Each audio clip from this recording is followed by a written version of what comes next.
Hello, everyone. This is the Jarek Bryan Show. And on today's show, guys, go ahead and get everybody in the living room, pull up a chair. We've got Long Lost here, and we got Peanut here. How are you doing, Peanut? Doing great, doing great. Pleasure to be here and hang out with you today. Ah, man, I cannot wait. There's so many good things. Like Shredding Sassy said a lot of great things about you guys, man. And I've been waiting to get you on the show. And before we get into the project itself and everything like that, like what is your story into Web3 and how did you get all the way over here to Long Lost? Yeah, well, definitely a little bit of an interesting journey in terms of getting, getting to be on the team and being involved with Long Lost. But, it initially started out about a couple years ago. Was actually involved in some different marketing groups or MLMs, and kind of navigated my way through it. Had some ups, had some downs. After that, there was a group of us that kind of spun off of it into our own little Discord server, believe it or not. And it was just kind of, like-minded people that were, talking about, silver, gold, crypto, NFTs, working out. So it was really like a, Mhm. people that were just trying to level up and just trying to, again, be around like-minded people that were really just trying to, do what they can to extract as much out of life as possible.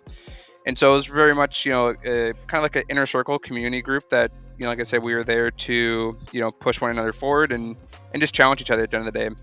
And after that, it was kind of one thing led to another, and there were some different people that heard about this DeFi protocol that had started up, had some crazy returns. I know most of us that, if you've gotten into DeFi, you've probably heard about, 10,224 APY, and we're definitely in that craze of DeFi summer, as many people know it. And so had gotten involved actually in a group, and I decided to go half in with another buddy. And after a couple of weeks, the project, the team, everything fell apart, and we kind of kissed a couple $1,000 goodbye. And from there, it was just one thing led to another. There were a group of individuals who started up another protocol, DeFi protocol, and essentially they were there to try and right the wrongs of the previous team that was a little bit morally corrupted and and had different intentions. Yeah. And so, like I said, one thing led to another. I jumped into this community about 2 years ago, and the community at the time, or well, now is, and it's not operating anymore, was Valify. And like I said, got into it, just started applying myself as a community member. And after a couple of months, lo and behold, they offered me a moderator position. And so I just continued to, like I said, apply myself, continue to get immersed in the community. And that's really where kind of my journey in Web3 started. And it's crazy to think I really didn't get involved into NFTs until about 11 or 12 months ago. And Yeah. so, it's like I said, it started on DeFi, it merged over into NFTs, which at one point, a couple years ago, I thought was just a myth. I thought it was a sham. And, Yeah. then getting immersed in this space, and, jumping and getting involved more on Discord, on X, as we know now, getting involved in spaces has just really opened up my eyes to, a variety of different opportunities. And, obviously you get to kind of see what different brands are doing. And I'm sure you've been able to see that too, hosting this show for a variety of different, like I said, communities and brands to come on here and share a little bit about what they're doing. Yeah. And kind of like, with that, you're kind of here on DeFi. Are you still um, in DeFi right now? Are you kind of dabbling in DeFi still? Or like, what's kind of your status on kind of DeFi? Or have you kind of completely gotten out of it? I would say I'm still immersed a little bit in it. Mhm. There's a couple of communities that I stick around that are very immersed in the trading side of things. I think probably a fair amount of people that are involved in NFTs have, in some shape or form, heard about algorithm trading bots and different communities that are very much on the forefront of that. And so yeah, I'm still dabbling, not as heavily as I once was about 2 years ago. And so it's kind of a balance. And so I would say at this point I'm very much more immersed into the NFT side of things. I see, I see, and kind of with Long Lost, right? One, what exactly the artwork is very different, very unique, right? But two, like kind of give us a rundown on the project, and there's so many different like pieces to this project too that I find very interesting. But kind of give us a kind of a quick rundown exactly like what the project is, what they're trying to do, and also too the artwork is very different as well. And I see that you guys like Area 51 and whatnot. So I got a couple questions on that for you as well. But kind of give us a quick rundown on Yeah, Long Lost. definitely.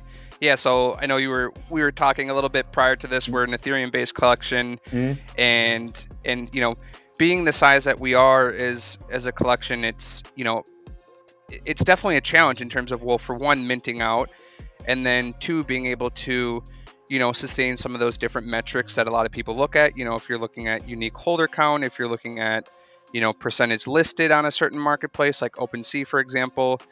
And so it was something that has was launched almost 2 years ago, which is kind of crazy to think. I kind of come into the picture around the 1 year mark. So earlier this year, I was just a community member, didn't really know too much about Long Lost, but I decided to jump in. I was actually in one of their spaces on X, or Twitter, and now we know Mhm. as X. And again, like I said, I knew a couple other people in the space, and that's kind of where my journey started out. I started off with snagging 4 losties, and there's this idea. I should say more than an idea, but there's very much this reputation to be a part of the multi-gang. So you have the ghouls, ghosts, zombies, and skellies, and so people are very much about kind of getting each of the factions, and that's kind of the basis of how a lot of people enter Long Lost. And so, I thought I was doing a good thing, and I thought I got all my bases covered. And lo and behold, they only grabbed 2 of the factions. And so I actually had to go and pick up a couple more off the start, off the rip. And so my journey kind of started out with 6 losties to start. But to get a little bit back to your question in terms of, Area 51, the lore, it very much goes in tandem with the different aspects that we have with our portal system. And so Mhm.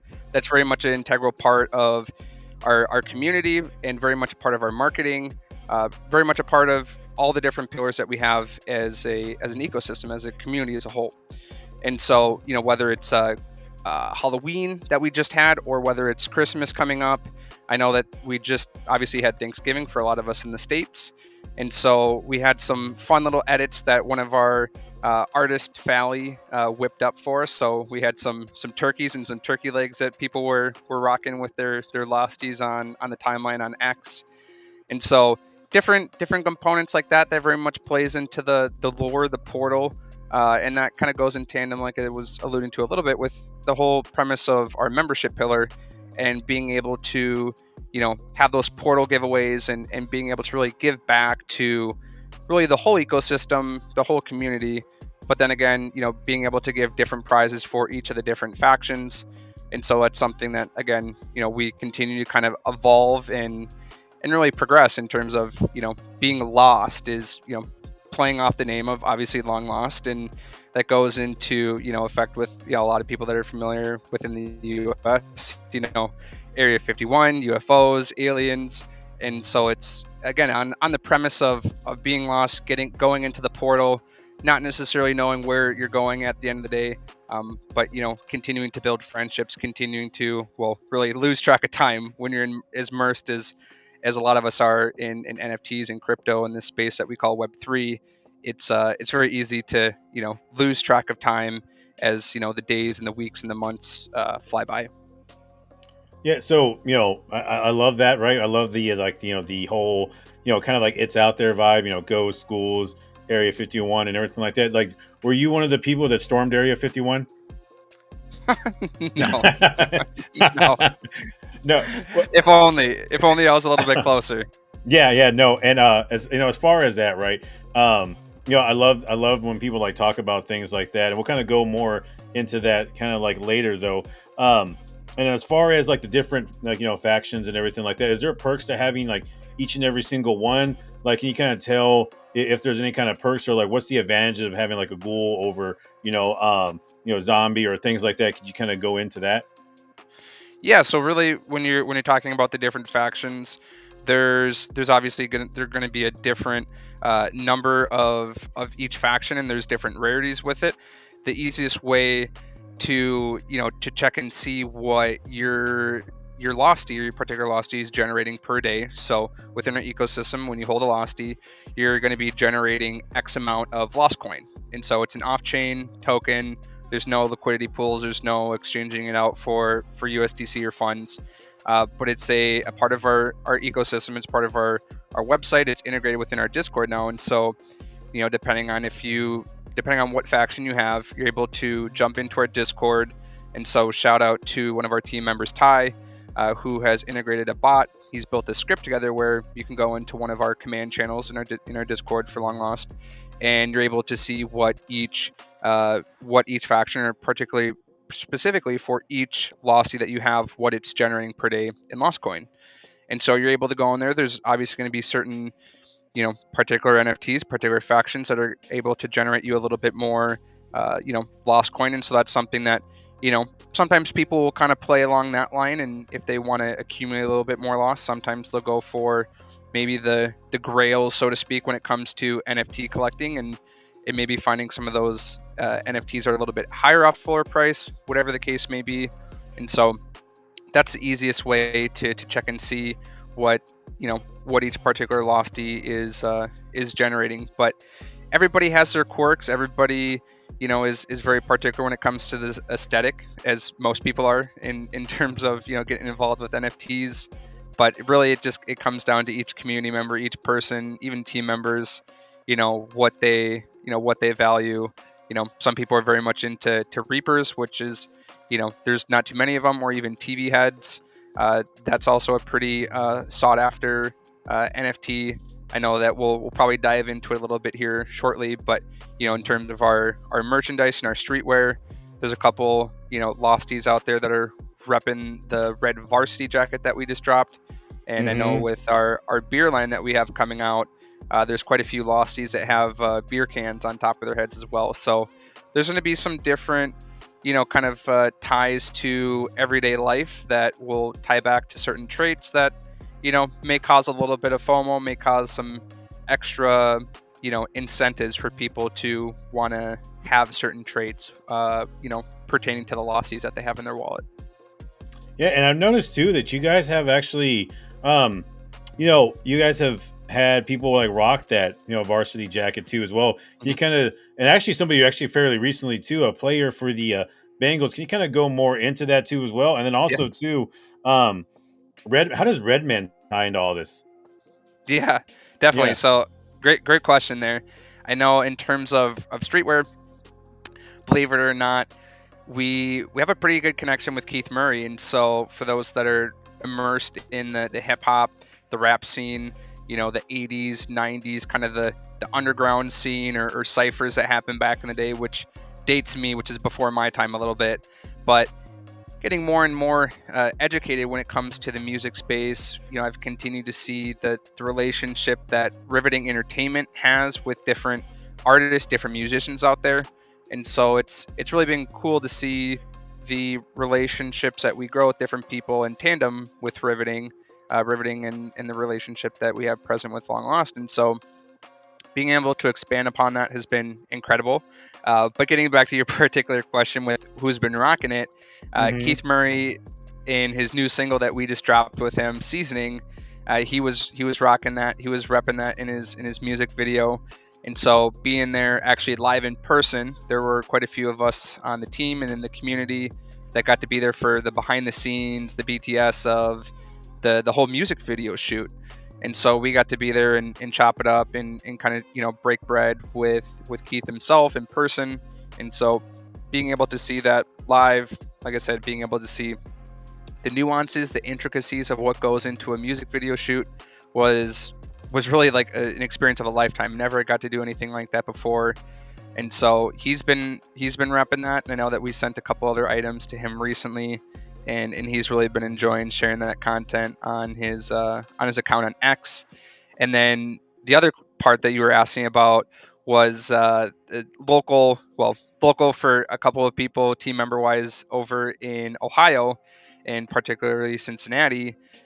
Yoshi, or Andre, who is a rookie wide receiver for the Cincinnati Bengals, as many of you know, kind of an up and coming star.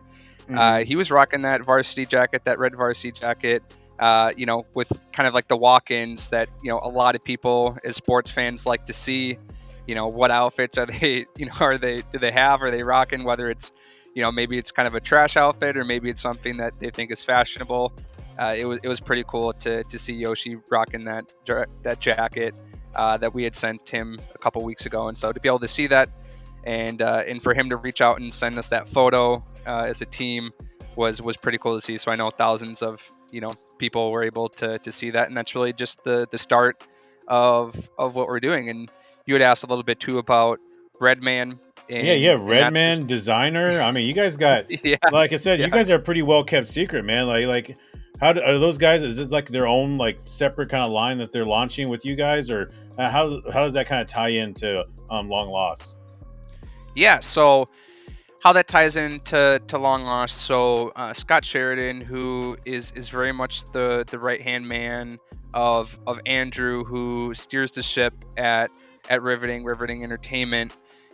They've had a great relationship with different people in the music space. Like I said, being located down in Atlanta now, but for a long time they had office spaces over in LA, and so very much immersed in the entertainment music industry there. That's where I think most people go to if they're really wanting to take their career in the entertainment space to the next level. But having built relationships in the music space with a lot of notable people, whether it be Chris Brown or Migos, it's one of those things where if you're continuing to execute at a high level in the music space, at some point other artists, other groups, managers representing other people are going to hear about you at some point. And so one thing led to another, and we have a great relationship with Redman. I know there's a pretty cool clip that was released on X if people are wanting to go check that out at all. Mm-hmm. There's a great clip of Redman being interviewed, and he kind of just gives a breakdown on his career, where he's at in life, and the relationship that he has with Andrew and Scott. And it's something that we're able to really be a key figure in even Redman's journey at this point right now, helping him release different music and really being at the forefront with him, kind of in this section or this chapter of his career. So like I said, one thing just leads to another. And you also had mentioned designer. I know that we've put out quite a few different songs with him as well. Yep. And so music videos and whatnot. So there'll definitely be more to come in regards to some of those more notable or like I said, even up and coming names that many people are probably very familiar with. So is this kind of ties into the Lost Record Store? Is this kind of like your music studio too? Is like, well, like I find that like very like kind of like interesting. Like you guys have so many different avenues, right? You have of course like the music part, right? But also too, from what I understand, you also have like a gaming type like thing too as well. And then not to mention, your merch is like really great as well. But on the music side, obviously you guys are very involved with all these different people and everything like that. And is that something that we're going to see a lot kind of like more of kind of like in the future, you guys kind of branching out, making like more music, releasing things like that? 100%. Mhm. Yeah, so like I said, with the relationship that's present between Long Lost and Riveting has been second to none. And so I touched on it a little bit. I didn't get to fully flesh out the idea, but Oh, the please do. relationship the relationship that we have particularly with Scott. So back in the day, it was just Long Lost and Riveting. They were two separate things. And there was a point where the team that was with Long Lost at the time had reached out and made contact with Scott. And Scott's very much been the liaison, the bridge between the two different sides. And at this point, we're really in tandem. We're one. It's not so much of, this side and that side. Like I said, we're together. It's a harmonious relationship, and we're really thankful that we're able to, have a very strong presence in not only the Web3 side, but very much the music and entertainment side too.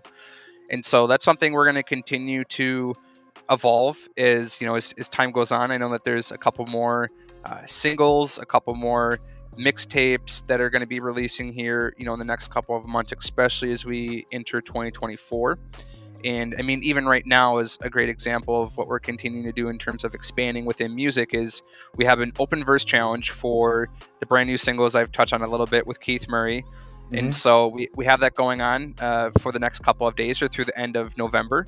And so people are able to, put together their bars, kind of craft it together however they think is best fit to, kind of pay homage and do kind of right on Keith Murray's new single. And so that's kind of a great way for different musicians, different artists across the space, maybe that are involved in our community, particularly with Long Lost, or maybe people on the outside that just follow Keith as an artist and as a musician. It's a great way for people to get involved. There's also $1,000 cash prize that people are able to, kind of chase after, and also maybe have an opportunity to work a little bit more closely or in tandem with Riveting. And so having that cash prize, having that opportunity to really, expand your horizons in life and in the music career is it definitely is hard to come by at times. It's not easy just to insert yourself into the music space.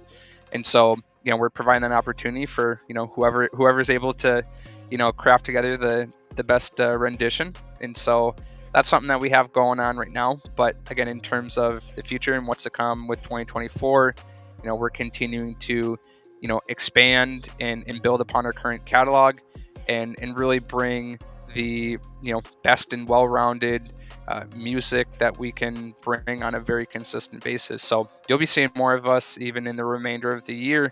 And as we enter 2024, there's definitely going to be some notable names that people know that are kind of everyday house names that, will be on the forefront of what we're bringing out in terms of, Riveting and Long Lost. Yeah, and I find that great that you guys are going in different like sectors. You're not really kind of just pinning yourself down just kind of like to one thing though. But I will ask you this: maybe you can answer it, maybe you cannot. But as far as music in actually like Web3, right? Do you see like a big future in that, right? Do you see that kind of sector kind of growing, like kind of like how like Web3 gaming has done, right? Do you think that artists are going to have a little bit more control over their music and sales and everything like that? Definitely. I believe that there's immense room for even music NFTs in the space to grow. I know that even over the course of the last year, there's been a large amount of growth and development in that particular sector, kind of within our niche of NFTs and Web3. And so, being able to see different musicians and artists, put different content up on Sound XYZ, or being able to explore, new marketplaces, new platforms that aren't ETH dependent, I think is a huge thing. I know I hear a variety of different people, comment on, some of the network fees when it comes to Ethereum, or maybe some of the different places that aren't, transaction friendly. And so there's still a lot that I believe is untapped, but seeing the different people that are really leading the forefront, at least that I know from a personal standpoint in music NFTs, is it's gonna continue to grow, and it's gonna be to the point where there's people that again maybe have no idea what's going on with NFTs or Web3, but it starts to catch the attention of the right people that aren't very immersed in the space, and they might even want to get behind something like that. So it's really the benefit of this space though, and what we're tapping into when it comes to NFTs. I know it's a big discussion in terms of decentralization, and that's fine. and, We all want to hear it, man, because everyone's gonna come here and they're gonna want to know, like, can I actually take my music and actually thrive and have a little bit more control, right, and more of a say on what exactly comes out. What do I actually own, right, and not have to be at the mercy at some of these studios and everything like that. So yeah, please definitely go on. Yeah, so I would say a couple of people that come to mind that I know within the music space or the NFT space. One is Nessie and one is Violetta, and in being able to hear a little bit about their journey, not necessarily being there right at the start of their respective journeys, but being there relatively towards the beginning has been great to see in terms of some of the kinks, some of the bottlenecks that they've faced, and in knowing that if you were to go to a major record label in for many of us that knows a Web2 or Web2 business or everyday marketplace, whatever it might be, it's one of those things where it's very much an uphill battle, where I've heard a lot of personal stories of people not getting the proper cuts that they feel like they should be getting. And so coming into this digital space and launching your music NFTs is not only a way where, again, you're expanding upon the blockchain technology that we're constantly tapping into and evolving on, but again, it also allows a completely different ecosystem in our world to merge together to where the artist and the creator themselves get to kind of take back the reins and take back the control a little bit.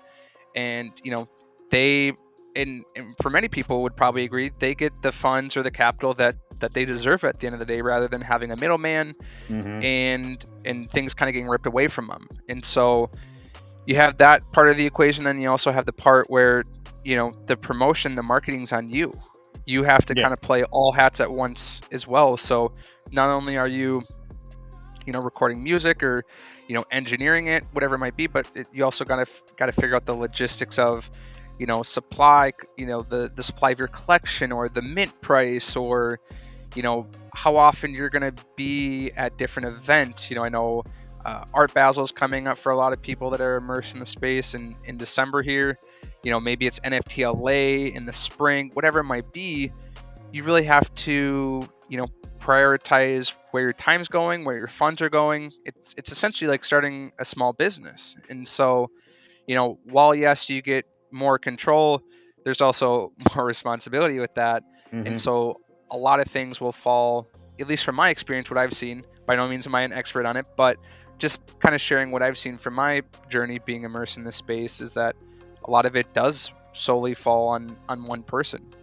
And so again, there's bottlenecks, there's kinks that people have worked through, but to see how far people can come even in a year when it pertains to music NFTs very much gives me hope for the future and what's going to really be possible when it comes to music and blockchain technology, and like I said, kind of giving back the rights and the share that artists should have back in their hands, back in their control.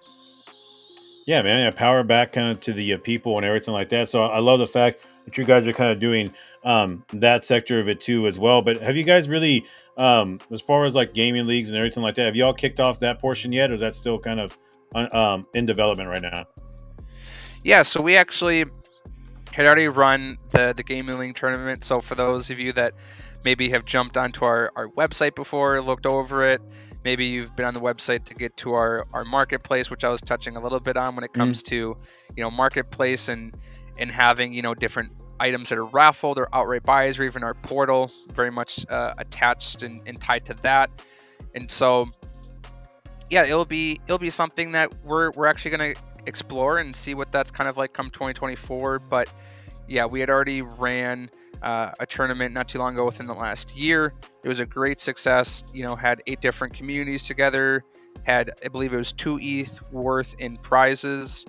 Mm. And so being able to bring different people together and bond over, gaming, which I know most of us in today's day and age have probably grew up on playing some sort of video games, whether it was, the conception or the early stages of PlayStation or Xbox or N64, Atari, whatever it might be. Some of that's even, before my time.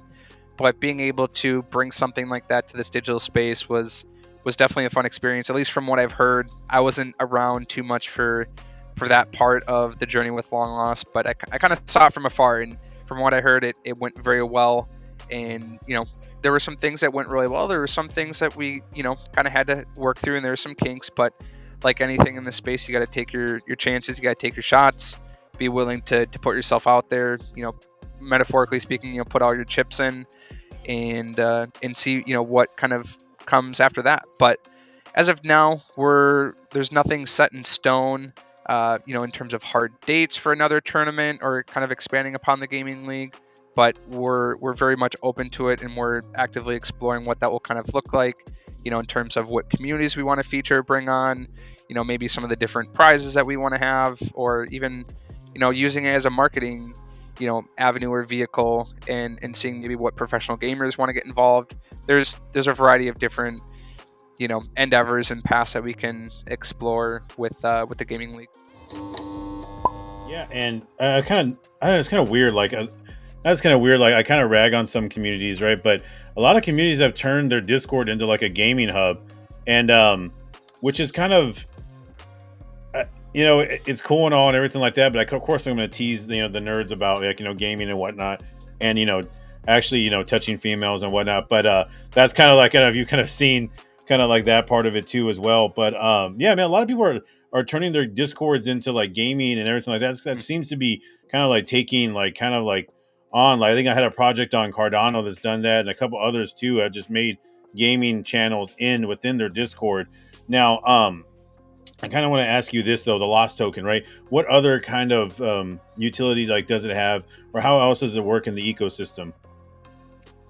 Yeah, great question. So the easiest way to kind of break it down in terms of use cases with our community ecosystem, it's pretty straightforward. Thankfully, there's not too many different Yeah. verticals or endeavors that we're trying to stretch it. Like I said, if it was an on-chain token, that would be a little bit of a different equation, in terms of building it further into the ecosystem and finding use cases. But luckily for us, as I alluded to earlier, it's an off-chain token, so there's no need to worry about kind of searching out different opportunities to use it even within other communities. And so Lost Token itself, like I said, very much geared towards the marketplace itself. And so there's different points throughout the year where we're going to be bringing different clothing items. There's been all different kinds of pieces of technology, whether it's an iPad, whether it's headphones, you know, notable everyday things that people enjoy and use have been on the marketplace at one point or another. Even skateboard decks, the list goes on and on. A lot of different raffle items that maybe you've seen, kind of happen even with everyday businesses, whatever the case may be. We've put a variety of different items into our marketplace, like I said, and even NFTs, different communities that we have a close relationship with, or maybe different communities that we want to build a relationship with.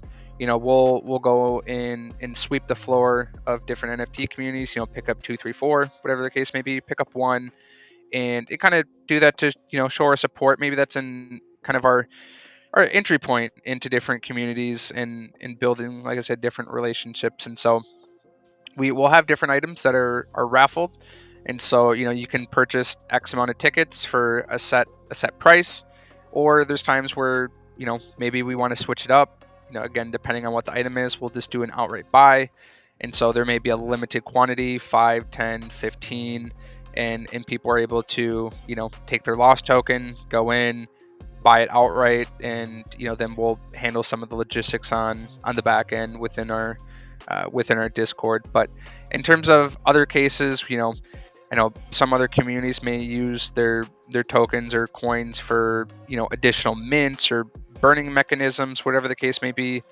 Not the case here within Long Lost. Thankfully for us, it's mainly geared towards back the marketplace itself, and again, providing those different avenues to reward community members for not only their loyalty but also their support and engagement that they show on different social media platforms. So at the moment, that's what we have going on with Lost Coin and how it integrates within our ecosystem. But as always, as we enter a new year and the space itself is always evolving, there's different endeavors that we could explore. So there's nothing concrete or set in terms of additional use cases, and I don't necessarily want to be here trying to tease anything, but I mean, you really never know. There's times where you have to pivot or adapt. I It's mean, too late. there's times where you have to pivot and adapt, Yeah. but no, right now we're very much just focused on providing that passive loss coin to people who are holding, and again, providing an opportunity like that where they can partake in everyday items, like I said, whether different pieces of technology, iPad, headphones, skateboarding deck, clothing items from our streetwear side of things. There's been a variety of different prizes that people are able to hopefully secure at the end of the day. Yeah, too late now because like once the interview comes out, they're gonna be like, oh man, there's gonna be a meme coin too, and then everybody's gonna kind of like run with it. So yeah, man, it's No, too late. It's no, too late already. You can't stop thankfully it. no. Thankfully, no meme coins or anything like that. But we know how that can be in the space right now, and that itself is a whole different discussion in Bunny Trail to go down. But yeah, time for a different day, I would say, on something like that. So you said you do have skateboarding decks, right? Are you guys like very much in like action sports, or is that something you're going to kind of expand on further kind of like next year, or is that something you can't really comment on just yet?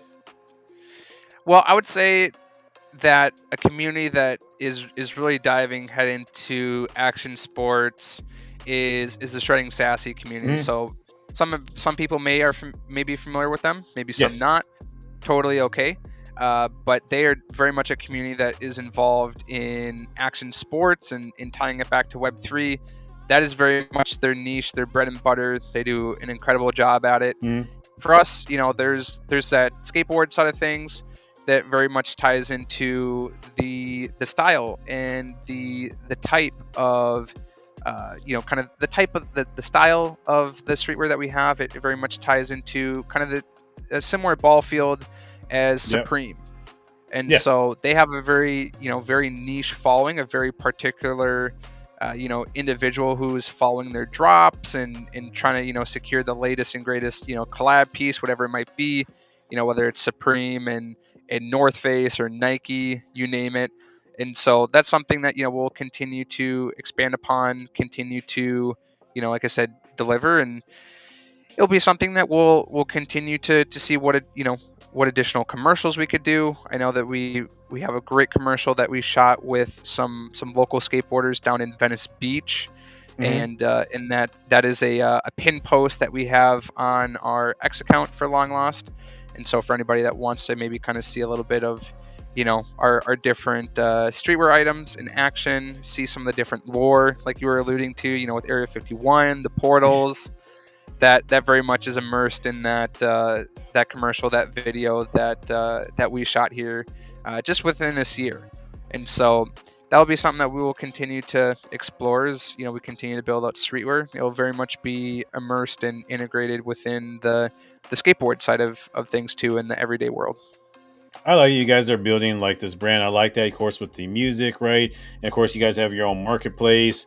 Of course, with the on the hip hop side of it too, as well as like you guys have so many different kind of like avenues to kind of go with. You can actually like put something tangible in somebody's like hands. You guys are still incorporating Web 2 into y'all's Web 3 business, which I think kind of my own opinion that projects that do that will be the ones that are kind of going to be on top, right? Because there's another stream they can actually survive beyond Web 3. So I love the fact that you guys are doing that. And I will ask you on this, right? Since we're talking about Area 51 and everything like that, but who on the team would you pick to raid Area 51 right now? You had like 3 or 4 people. Who would you pick? Oh man, if I had to pick one person, that might be tough. I don't know if I could pick just Mhm. one person, but I would probably say it'd be Scott. Would be the first person that Mhm. would come to mind. It very much reminds me of his personality. He very much has that personality. Some of his earlier days, I won't go into too much detail, but he's very much involved in the promoting scene, Mhm. entertainment, different parties, different venues. And so that very much kind of brings me back to some of the memories, some of the stories that he shared, and kind of some of his earlier younger years where that was very much kind of his mo, what he was about in terms of doing kind of wild things. And then I would say the other person would be Vinny Van Gogh is his handle on X. Mhm. He's also a very much a similar individual to Scott. They're actually childhood friends, lifelong friends, and so it's kind of two peas in a pod. And each of them, they don't, respectively speaking, if we're talking about apples, they don't fall too far away from the tree. And so they're very much similar in kind of personalities and demeanor. So I'd probably have to say Scott and Vinny would be the two people that would do something crazy like that, just based on their childhood stories that they share, and very much embodying that childlike spirit, even into the later part of their life and whatnot. Yeah, no, and speaking of right, like aliens, right, and ghouls and everything like that, do you believe that aliens are real? What's your kind of take on, are they out there? We've been having a whole bunch of stuff with the Pentagon and everything like that. So, what's your Yeah, kind of take on the whole aliens and whatnot? I would say it's a thing, to the extent of of which I believe Hmm. that they're around, or again, the depth of stories that people have shared. I don't know if I'm hard pressed on leading towards one side, but based on some of the evidence, some of the different videos, firsthand encounters, even kind of recreated scenes that I've seen on different shows, TV shows, movies. I would say it's hard to dispute that they're not real, unless there Hmm. different parts of the government. That could be a whole different conversation itself, that maybe are putting out different ploys, different things. It's Yeah. that too is a conversation for a different day. But I would say overall, I think that there are extraterrestrial beings that are out there. I think it's one of those things where maybe you might not be a believer until you see it, but I think that there's enough evidence, based on, again, firsthand experiences from people, and then recording it firsthand, or recreating it again in different shows, different film productions. I would say that there's enough evidence to say that there's something else out there roaming in the skies, roaming out in the galaxy. And it's funny though, because I actually have a show coming up with Shredding Sassies where we're going to talk about. So we're gonna ditch Web3 for a show. We're just going to talk about aliens and Sasquatch, and we're gonna just kind of go over like encounters. I believe No Sleep's going to actually bring on a Bigfoot expert, if I'm not mistaken. We'll see how that Ooh, all works okay. out, but that's going to be our next kind of show with featuring Shredding Sassy, is actually bringing people on to talk about the paranormal, aliens, and all that stuff. Just give you something a little different, you know. Um, but with all that, right, you guys have like so many things kind of going on, and you guys are doing a lot of great things. And you mentioned that ETH, people do complain about the gas fees and everything like that. Is there talks of maybe like going to like a different chain, maybe, or like what do you guys kind of take on that? Yeah, great question. I know it's something that people are certainly starting to talk about as we Hmm. see different price action movements over the last couple of weeks, months. There was a time, over the course of the last year where, ETH and a lot of cryptos as a whole, other altcoins have, seen some all-time lows, or Hmm. local all-time lows. And so it was something I think we got accustomed to, used to some of the low gas fees when Gwei was on our side. Yeah. But like I said, as we see some price appreciation, especially on Ethereum, it starts to shift the narrative a little bit. It starts to get people to have different conversations like we're having now, where people may start considering branching over to a new chain, or completely moving their entire collection. I know that we've seen similar moves even to what Utes had did, and they had moved over, and then they after a couple of months decide, hey, we're gonna move back. And so it's Hmm. not an easy decision to move an entire collection to another chain. There's there's so many different ramifications. There's so many different variables that come into something like that. Again, it's not just a simple choice of, hey, we're going to move. You know, you're tapping into a completely new ecosystem. You may lose community members that are very ETH focused. You may also pick up some new people that are immersed into a chain, like Polygon, Hmm. or I know different communities that are Solana based, Yeah. having very quick transactions, low fees. I know that there's other chains out there, so I'm not by no means trying to disrespect other chains. I just know that that's kind of what initially comes to mind, as I've dabbled a little bit into the Solana side of things and have had a great experience. Nothing but great things to say about Solana. But in terms of moving, I wouldn't say it's anything that has been officially talked about.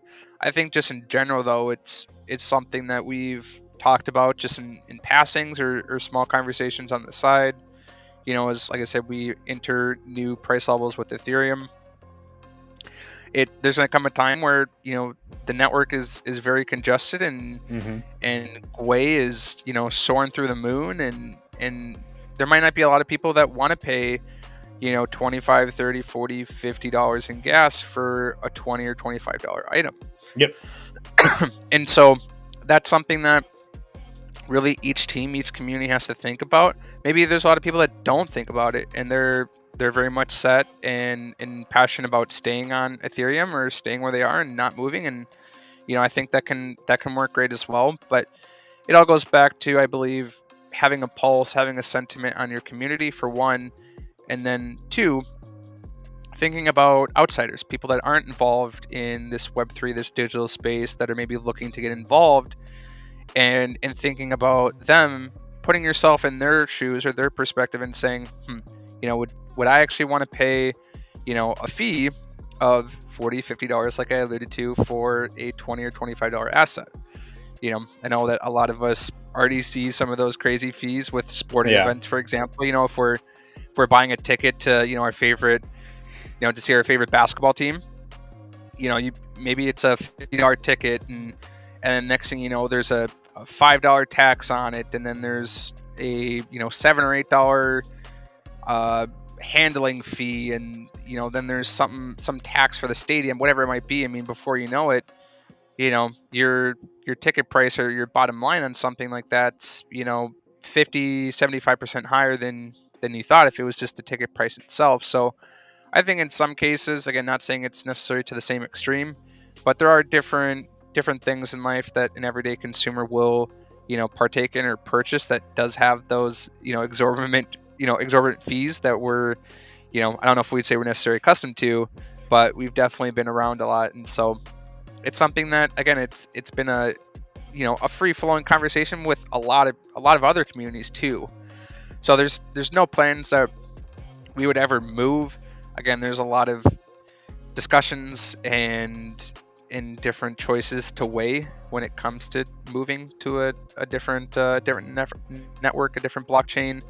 But at the end of the day, I think it's something for a lot of communities that they kind of just have to keep with an open mind and think, hey, if things do shift, which for a lot of people is, for the upside, if people like to see price appreciation, I think we all do on different investments or different things we're involved in, to see a positive, valuation on an asset that we have, there's also some other variables that come into the equation. So I would say that's kind of where we're at. By no means do we plan on moving. We're very much determined and set on staying on Ethereum. But again, I think it'd be, I think it'd almost be rude to an extent if you didn't at least, kind Yeah. of talk about it and think through it again, just with the different regulations, the different, all-time new highs that we may see in the next, 6 months, 12 months, 2 years, whatever the case may be.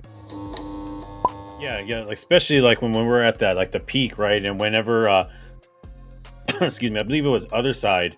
Yeah, when they minted, I think that, Yep. like, the gas fees were like $600-700. I'm like, yeah, no, yeah, no way.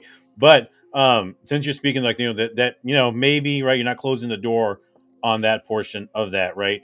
Is there any change that maybe you would like to, if you guys so happen to were to move, right, or some chains that maybe are like more appealing than others, or like you can kind of list maybe your top kind of three you would like to kind of make maybe go hang out on? Yeah, so I know as we were kind of alluding to, by no means, and I don't want to put out the wrong picture that we're even planning to move Yeah, to a not even different planning, chain. but I'm But just saying, yeah, hypothetical, yeah, if we hypothetically. were, yeah, if we were to move, excuse me, to a different chain, I would say personally, I've really enjoyed operating on Polygon on a couple of cases with a couple of different collections. I know that Shredding Sassy has, they had their bridge and they're, spread out, a little bit Hmm. more than they were just based on Ethereum. So like I said, Polygon I've had great experiences with. I don't know logistically what it would take to even move to something like Solana. That would be a little bit of a different beast, I would say, to Hmm. to move a whole entire community and ecosystem to Solana.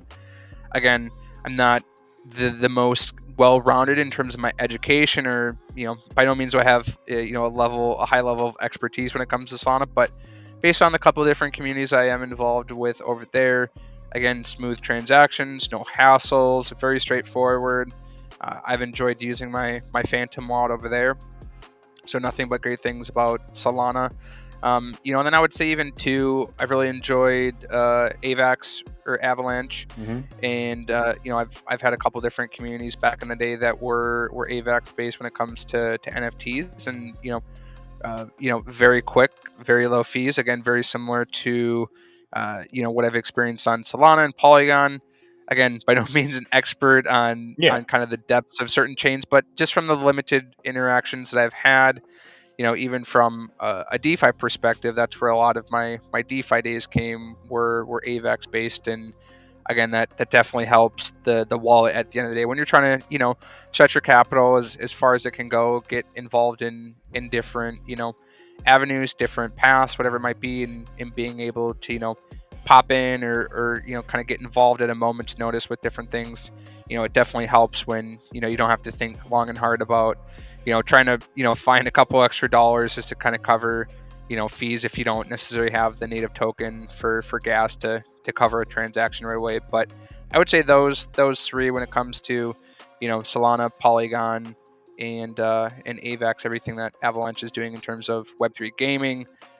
Big fan of them, but I know a lot of what I know them from is, kind of the yield farming or liquidity pools, and going a little bit more, I don't know if I necessarily say passive, but something that's a little bit of a safer play compared to some of the degen plays that I had back in the day with, some of those crazy APYs that many of us were familiar with when it kind of came to the boom or the summer of DeFi, as many people know. So hopefully that answers your question, but those would probably be the three chains that I would really be looking forward to if there happened to be some crazy story, even with other communities. Yeah. If there is some sort of merge to take place, those would be the three different networks, the three different chains. Yeah, guys, not saying that it's going to happen. I'm saying hypothetically, just hey, if gas fees get too crazy, they want to maybe launch another collection. We're just saying hypothetically. So definitely, he's not saying they're gonna, but just say hypothetically. But so you guys, it almost seems like, and correct me if I'm wrong, you guys are kind of building kind of like a lifestyle brand, right? You have, of course, all these different kind of like variables with your clothing, right? The music and everything like that. Like, do you think, and no, I may be totally wrong on this part. I haven't really seen, well, maybe the exception of Yuga actually having like a kind of like a Web3 kind of like brand, like kind of like a clothing kind of lifestyle brand. Like, do you think that actually a Web3 brand can actually create a successful like lifestyle brand? 100%. I believe it's possible. At the end of the day, when we're talking about a pretty broad topic like this, when it comes to, fashion, apparel, being able to, bridge the gap, even between, for example, what Nike is doing in the space in terms of, NFTs and Web3, and bridging it into the, everyday world that a lot of us know, you're able to have a unique value proposition at the end of the day that very few entities in this world are able to do at a large scale. So when you're able to take a global and iconic brand, again, just putting out an example that a lot of people are familiar with, like Nike, and able to, explore different drops, for example, over the last couple of months, there's been a couple of occasions where, there's a brand new drop, there's a new shoe being launched, released, and obviously there's a very strong following that a lot of sneakerheads have within the Nike brand, and they follow things very closely. And so when you're able to create a particular situation where your access point to get to a shoe drop is through an NFT or some sort of other piece of tech that's explored and expanded upon, if that's the avenue that, for example, a brand like Nike chooses to use, it's gonna, at some point, it's gonna kind of create a bottleneck, and people are gonna have to, kind of make that choice. Well, for one, if they're gonna just pass on it, but a lot of times the different drops that, again, and this is just a big example. Not saying we're there yet, because we're not, but I think there's possibilities to continue to expand and build a community of following similar to the sentiment that Nike has. And so, like I was touching on a little bit, when you're able to take people in the everyday world that are sneakerheads that enjoy collecting, flipping, whatever it might be, they go to SneakerCon, different iconic events around the world, and you're able to immerse Web3 technology together, and that being the access point, you're at some point gonna create some turnover. And so turnover in the sense of, well, probably the better word is conversion rate, in terms of converting people that have no idea what's going on within this Web3 space, and if they want to partake in this exclusive thing, that's a great way to kind of push people into the space. And so I think with the right framework, the right instructions, and clear marketing message, you're really able to bring a unique product to market that at the end of the day can create a very unique set of FOMO and hype for a particular item or future drops. And so again, that's just an example at large. I think when people are able to explore and talk about a lifestyle brand, and that's very much something that we want to to continue to explore as we tap into kind of that background, that essence of where our streetwear verse started, and it very much being tied to the skateboard industry, like I was alluding to a little bit. There's that strong and niche following from a brand even like Supreme that ties back to skate culture. And so that's something that we'll continue to expand upon, continue to deliver as we, feature different artists like Keith Murray or like Redman, and have our streetwear items, that they're wearing, that they're representing in in their different creative films that we put together in tandem with riveting.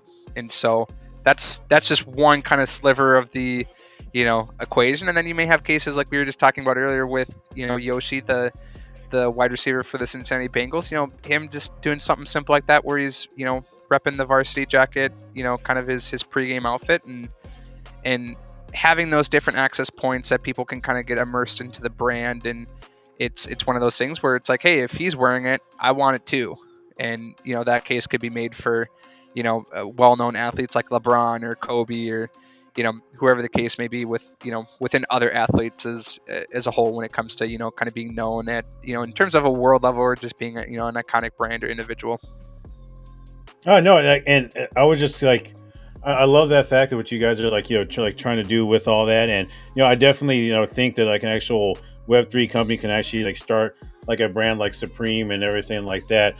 But also, I would like to ask you too, kind of as we're kind of in this kind of like Web3 kind of like space and everything like that, is there anything you kind of like don't like about like Web3, or some of the things that you're not really that kind of like just kind of not despise though, but just kind of like really wish wasn't kind of around in Web3? Great question. I would say my answer has evolved quite a bit, even in the last couple of weeks or a couple of months, as I've gotten more and more immersed. And I'll say this: I think part of the reason why it shifted my answer to this question, as other people have asked me too, is the fact that I think we have to not take things so literally at times, or literal is probably the proper way to say it. And that's kind of coming to a realization that there's different moments, there's different spaces, there's different events that people are maybe bringing a different tone. Maybe they're joking, maybe they're being very sarcastic, or in some cases maybe derogatory, whatever it may be, and kind of having to see beyond the initial picture or conception that you may have in terms of kind of a persona or image that you have of a person or entity. But I would say as a whole, and I think I would have a lot of people that would probably back me and support me in this, is seeing, unfortunately, a lot of people that are just morally corrupted. And there's a lot of people, and not to say it doesn't have upsides, but I would say in general the meme coin culture it's very much been a huge blessing to a lot of people, where they've made life-changing money. Generational wealth is the term gets tossed around quite a bit, but I would say that that's something that, for one way or another, has had its upsides. But overall, for the select few people that really do win big, there has to be, unfortunately, a lot of people that are exit liquidity, and people that aren't winning at the end of the day. And so I would say that's one thing that, as a whole, if there maybe isn't something that I like a ton, maybe part of it's the fact that I've gotten burned on some different endeavors and different paths when it comes to when it comes to the meme coin culture. And I'll be open, I'll be transparent about that. But at the end of the day, I would just say the bad actors in the space, and like I said, it could expand even beyond the meme tokens itself. I mean, we've all seen different people kind of come and go, or by no means do I say it lightly, because I know there's some people that really do deal and struggle with different health kind of issues or prognosis. But I think we've also seen a lot of people that use different endeavors or different things that people, really do legitimately use for bad reasons. And they kind of use that as a scapegoat. They use that kind of as their exit to, maybe run away with the funds, or kind of slow rug something, or they kind of pass the blame or the fire, so to speak, onto somebody else, and they, run free. But if we're talking about boiling it down to one or two things, I would say, people's intentions at the end of the day is something that unfortunately is something that's still an issue, and it's something that, I wish could be corrected a little bit more. But at the end of the day, I think people are, especially over the last 6 months, 12 months, have kind of come to light, come to the realization that, a lot of people that they maybe followed at one point or trusted are, as I alluded to, are using them as exit liquidity, or really can't be trusted as much as they once thought they could. So in terms of the question, I would say, the basis that people have in terms of morals and even just overall intentions and the passion that people have, I think is something that will continue to kind of work itself out.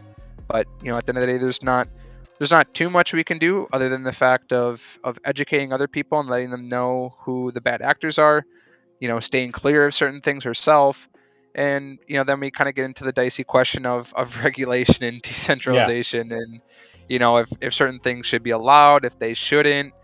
Again, that in itself is a whole discussion for, a podcast, or, a different event, I'm sure at another time. But I would say it boils down to those couple of things that I wish could be corrected, or maybe kind of, thrown out, the negative parts of it, and, the positive aspects, very much, kind of run smoothly and flow throughout the space. But, as of right now, the greed and corruption that, unfortunately, a select few people have are still kind of running rampant. So that's something that I think all of us collectively in this space are working through, and doing our best to, kind of rise above this situation, and not letting others, completely derail our journey and our path here in this Web3 space.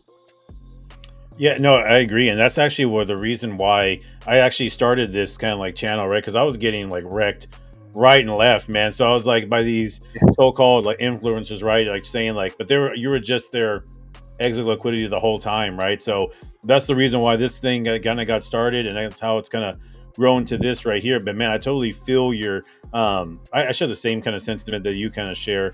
And as for getting back to like long lost, right?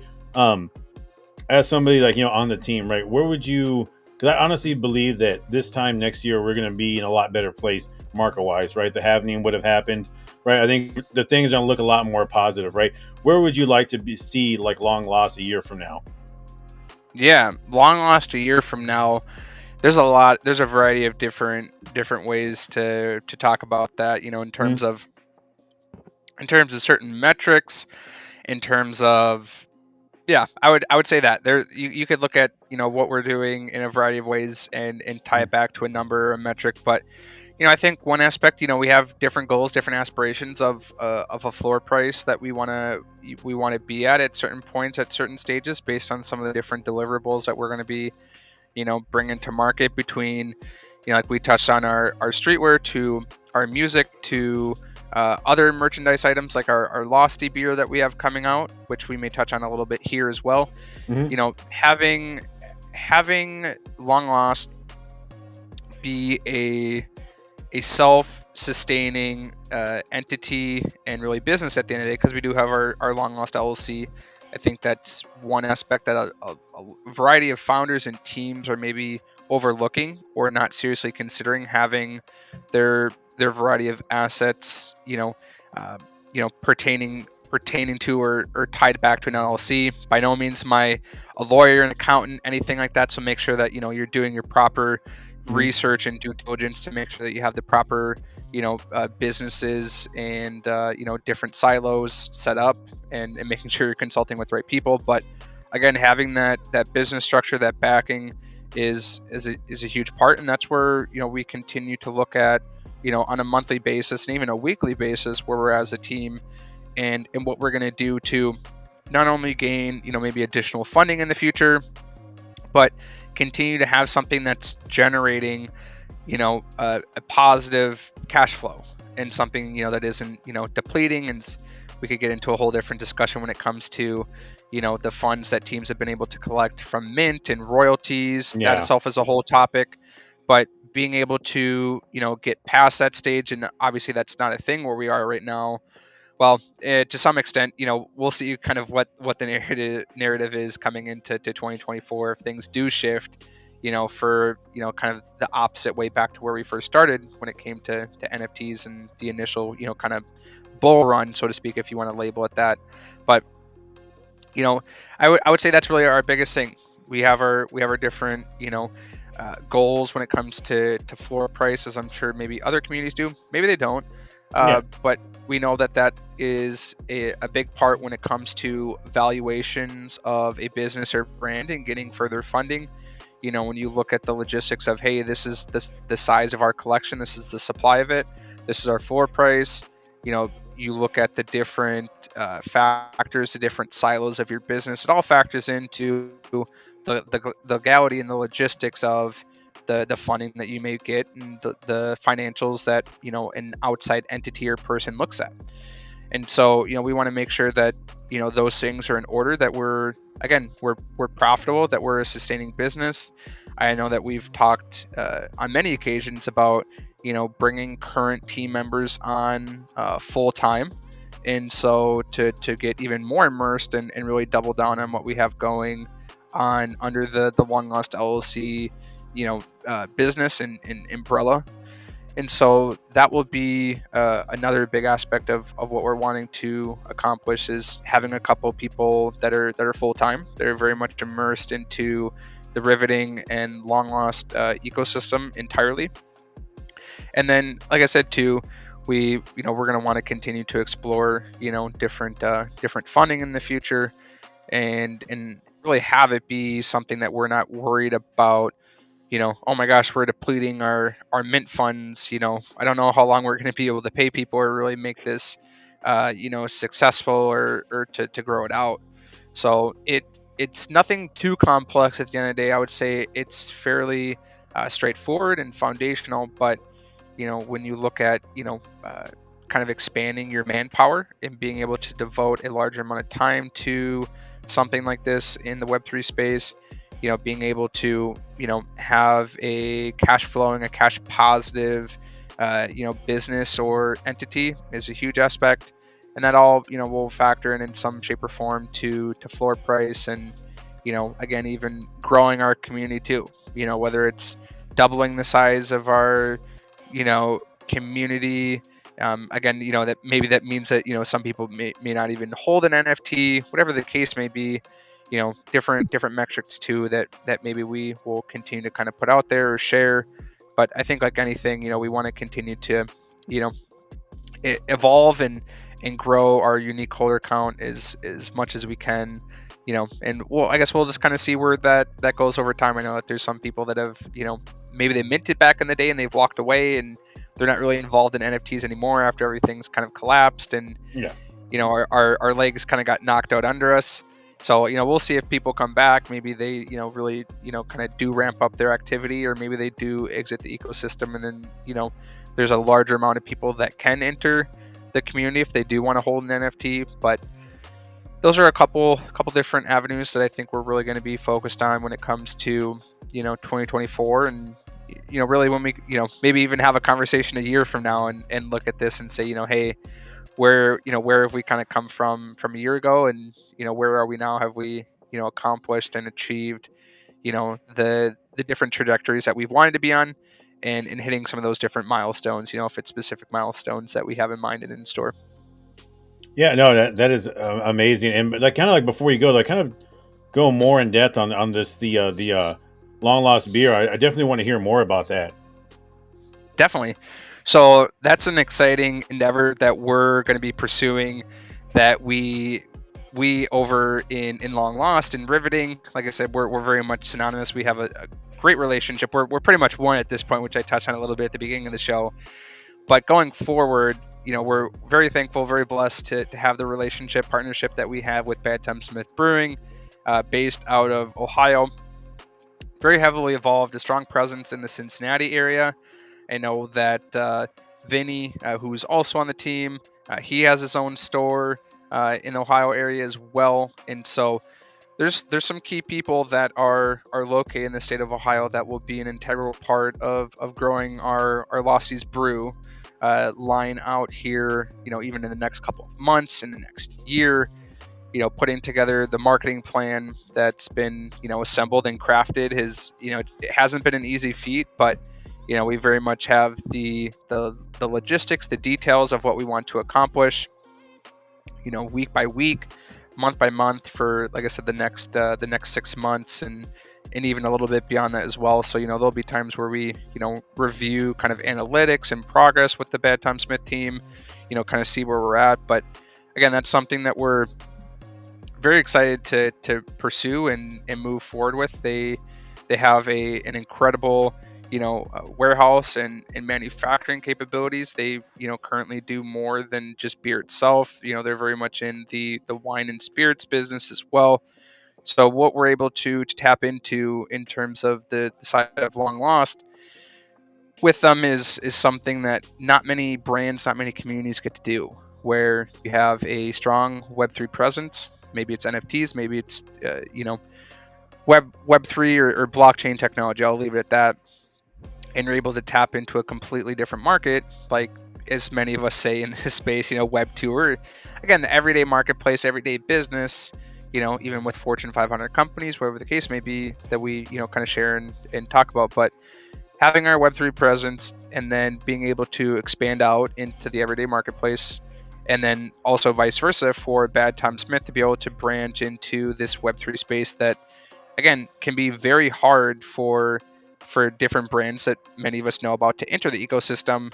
Being able to have each side of the relationship that are experts and very well versed and educated on their respective sides to come together is going to be a relationship that we're, like I said, going to continue to expand upon, continue to evolve in. And that's something that, again, we're just gonna have to see where this goes. But again, we very much have the plan, we have the infrastructure in place between, resources, the right team, the framework to make this happen and expand upon. Because, like I said, it's not their first rodeo over at Bad Tom Smith to create an item like we have with the blonde ale. That will be our first product. So it's not going to be like a dark like lager or an IPA or something that maybe is a little bit harder to go down on the throat or sit in the stomach. It's a very smooth, it's a very crisp blonde ale that I think a lot of people will enjoy. And so that's going to be, hopefully the first of many products to come, but we're very much focused on our blonde ale, our first product, our first SKU to come out with Bad Tom Smith. But again, to be able to have the relationship that we have between both sides, between the Long Lost and Riveting side, and some of the lifelong friendships that have been present between individuals there, and then being able to have that connection over to Bad Tom Smith again is something that you don't come by every day just kind of on a whim, where you have childhood friends that are very successful in their respective endeavors in two completely different fields in the world. So that's a little bit of what we have going on with with Bad Tom Smith. And then our side, Long Lost and Riveting, is a relationship that we're, again, very excited about. Both sides are equally passionate about, and we're really gonna take the space by storm and make sure that we're putting all of our chips in when it comes to something like this, because we're not here just to make a little ripple effect. We really want to create this to be something that is larger than most people even really realize. So to be able to have this opportunity to be at the forefront of a path of an endeavor like this that not too many brands get to say they get to do is something I think will surprise a lot of people here in the next coming weeks and couple of months. Yeah, I definitely got to get a Lost man, because you guys have got a lot of like good things kind of going on, right? And that's because like you do have a registered company, right? You do have your hands like in kind of like Web 2 as well, and you don't need like mint funds. You don't need to mint another collection to actually survive. So you kind of check all like kind of the boxes that I kind of have when kind of like looking into like NFT projects. So, man, hats off to you guys and what you guys got going on. I do appreciate you coming on, man. Definitely going to be getting a Losty. And before you go, right, is there Mhm. anything else you want to say, or is there any community members you want to shout out, or anybody in general you'd like to shout out before you go? Yeah, some community members that Mhm. have played a very special role in our journey. And I just want to preface for anybody that's watching this, please don't come after me if I forget your name. There's honestly there's too many people Yeah. to name off even, but to have different community members that have been incredible, like Adrian, like Water, like Brittany, like Noodle. Man, there's there's so many different people, even team members, Hmm. that I've had the opportunity of hanging out with. Britt, Hop. I've been able to hang out with Scott and Vinny. Been able to meet Andrew from Riveting, and then really, Fernando too. He's the owner. He's at the helm. He's steering the ship when it comes to Bad Time Smith and cruise development. He's been a great friend to meet, thanks to Scott and Vinny. But again, they've been two incredible people that I've had the pleasure of hanging out with. I know, shout out to Devs as well. He's very much steering the ship, and he's a great community member. So yeah, shout out to Devs and his wife as well. I've had the pleasure of meeting them and hanging out with them on a couple different occasions. So I would say those are a couple different people that I've really enjoyed. I mean, and the rest of the team too. From Millie to Ty to Fally, you name it. There's been so many people, and as well as the founders. Two founders are still around. We have King Long and Chef as well that are very much a part of this journey with us as well. So, like I said, there's too many people. I know, people will probably watch this back, or put a comment down there like, Yeah. "Hey, forgot about me." This is not anything against anybody out there. If I did forget your name, there's just too many people to talk and share about. But really, I mean, it's been incredible to meet different people, to be able to kind of be in tandem, be in relationship with them, and really embark on this journey together. But again, it's been just an absolute pleasure and honor to be a part of this team, to be with Long Lost. To think how much can change even in 6 months when I officially came onto the team, or kind of came on as an official role, has been second to none. And it just goes to show, for anybody listening, whether you have no idea what's going on with NFTs, or you're very immersed. My biggest thing that I want to say, or maybe kind of wrap up with, is one, find your passion, find something that you really enjoy, that aligns with you at your core, that makes you tick, and be uber consistent with it. Maybe it's not quite every day, but week after week there should be some level of consistency, and know that anybody can do anything for a couple of weeks, whatever the case may be. But you really can set yourself apart when you're doing it month after month after month. People take notice, even if you feel like you're not getting the proper appreciation, support, love, whatever the case may be. Showing up month after month, and really kind of just being, I don't know if I'd say being a pest in Yeah. people's hair, or being around them, but when you keep popping up in notifications, and you keep showing face, and you're not only showing that you have a passion, but you're willing to improve, and you're willing to work on your craft. People in this space are very attentive to it, and they will definitely take notice over time. Again, it may take longer, not saying it's going to happen over a month or two, or even 6 months. In some cases it may take like a year or 2 years before things really shift in terms of sentiment or perception that somebody has of somebody else, or just something when it comes to an entity. So that would be kind of my biggest word of encouragement or advice, because I very much have walked that out, and I'm kind of a living testimony of something like that. Be uber consistent, find your passion, because when you find those two things, and you're able to put them together in tandem, you're going to take whatever you're doing by storm, and you're definitely going to create something incredible. So that would be my closing words, or advice, whatever the case may be. And I know I shouted out a couple of community members and team members as well. But like I said, please don't come after me if I forgot you at all. Like I said, there's so many people that I've been blessed to know and to work alongside, to hang out with, to get to know. But yeah, those are just a handful of many people that I admire and respect in this space. Yeah, no, that was great. And like I said, I love what you guys are doing. I appreciate you coming on. Thank you so much, Peanut, for coming on. And guys, this is going to wrap our show. If you like content like this, please like, comment, share, subscribe. Follow me on X. Follow Long Lost on X. Follow Peanut too. He's a great guy. He holds spaces too as well. And guys, I will see you around on the next one. Take care.